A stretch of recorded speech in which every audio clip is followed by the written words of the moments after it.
The silence arrived before the auction began. Not the respectful silence of anticipation. Not the routine hush that settles when business is about to start. This silence was heavier. It pressed inward. Men who had attended hundreds of auctions shifted their weight without knowing why. Hands that usually moved with confidence remained still. Eyes avoided a single point in the yard, circling around it but never resting there. She stood where she had been placed. No chains rattled. No cries were heard. No visible struggle marked her body. That alone should have made her desirable. Instead, it made the silence worse. The auctioneer took longer than usual to open the ledger. The book felt heavier in his hands than it should have. He told himself it was fatigue. Age. He had said these things before. But when he turned to the page where her name should have been, he stopped. There was no name, no origin, no transaction trail, no ownership history. Just an empty line where ink should have lived. No official record explains how she entered the yard without documentation. That alone should have halted the proceedings. Auctions did not operate on uncertainty. Ink was the spine of the system. Without it, nothing stood. Still, the auctioneer cleared his throat. He announced her age as an estimate. He described her condition in neutral terms. He avoided looking at her face for too long. The opening price echoed across the yard. No response. He repeated it. Nothing. The price dropped, then dropped again. Still, no hands rose. What they never wrote down was a sensation in the air, a tightening, as if the space itself had drawn breath and was holding it. One buyer folded his arms tightly, as though restraining himself. Another stared at the dirt, tracing patterns that weren't there. A man known for aggressive bidding felt his fingers go numb. Fear did not arrive loudly. It arrived as restraint. The auctioneer glanced at her again, and that was when he noticed something that unsettled him far more than the empty ledger. She was not waiting. Her expression carried no expectation, no hope, no fear. There was recognition, as if she already knew how this would end, as if she had seen this moment before. Against every rule he had ever learned, the auctioneer spoke again.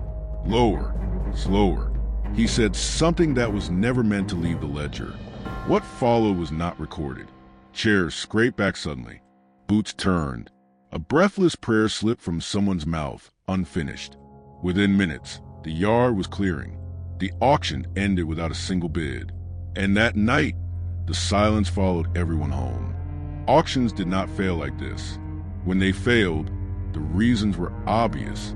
Illness, injury, defiance, something that preserved the illusion of control. But there was nothing wrong with her that could be named.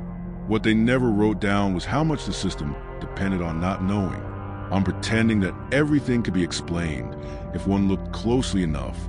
She had been seen before, not officially, not cleanly, but there were traces. A plantation inventory, revised twice in the same month. A shipment log without a corresponding receipt.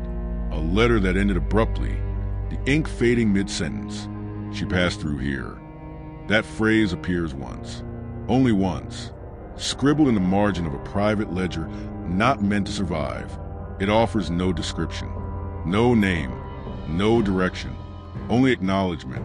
Some claim that after her arrival, certain owners sold land unexpectedly. Others said overseers requested transfers, citing exhaustion, illness, or an unshakable sense of unease they could not explain.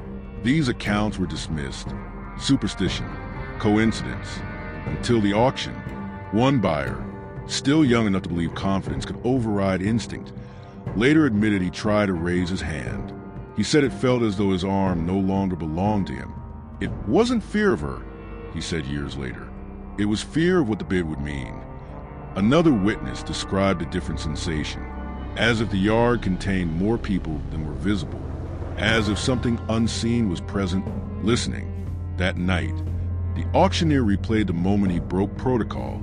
He could not remember the exact words he spoke, only the shift that followed, as if a door had opened and something had stepped through.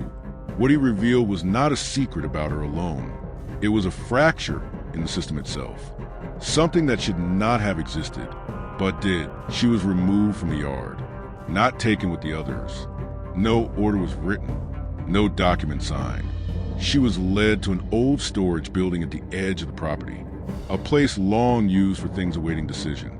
There were no chains, no guard station nearby, as if proximity itself was unwanted. Those who passed corridor later claimed the air felt altered there, not colder by temperature, colder by intention, as if the space remembered something. The auctioneer did not return the following day.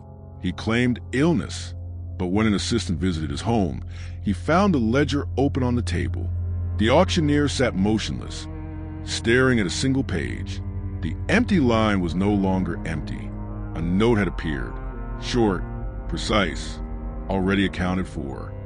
The handwriting was not his. No official record explains how the notation appeared.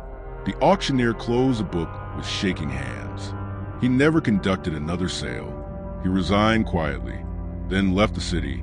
His name faded from public records soon after. No death notice, no estate, only absence. Meanwhile, she was moved again, always without sale, always without complete documentation. Until the moment she stopped being moved at all, she vanished. No escape notice, no reward offered, no search organized, as if she had never existed, or as if she had gone exactly where she was meant to go. Decades later, researchers attempted to reconstruct her story. They failed. Where records should have been, there were gaps. Where continuity was expected, there were abrupt endings. What they never wrote down was that the system could absorb loss. People vanished every day, but it could not absorb inconsistency.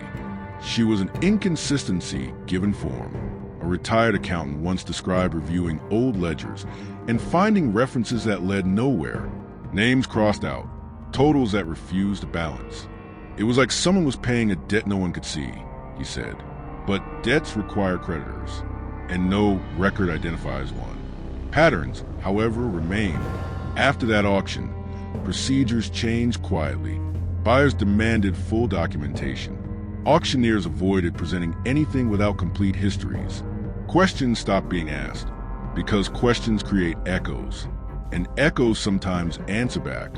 There is a letter, never sent, never signed, found folded inside an old book, the ink blurred by unsteady hands.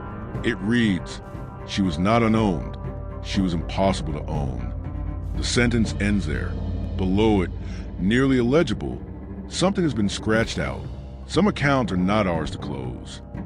The handwriting matches no known clerk, not the auctioneer. It is as if the system itself spoke through someone briefly, then fell silent again. What exactly the auctioneer revealed that day remains unknown, but the effect was undeniable. For a brief moment, the machinery hesitated, and in that hesitation, something slipped free. She was not liberated, not redeemed, not remembered as a symbol. She became absence, and absence is difficult to control because it leaves nothing to hold. Now all that remains is silence, an old silence, carefully maintained. The auction occurred, and yet it never truly did. No hammer fell, no price was recorded, but something was spoken aloud, and once spoken, it could not be erased, only buried. What they never wrote down was that not every truth can be sold. Some truths once revealed in the transaction itself. And that is why no one ever dared to bid again. And those who heard the truth never spoke afterward.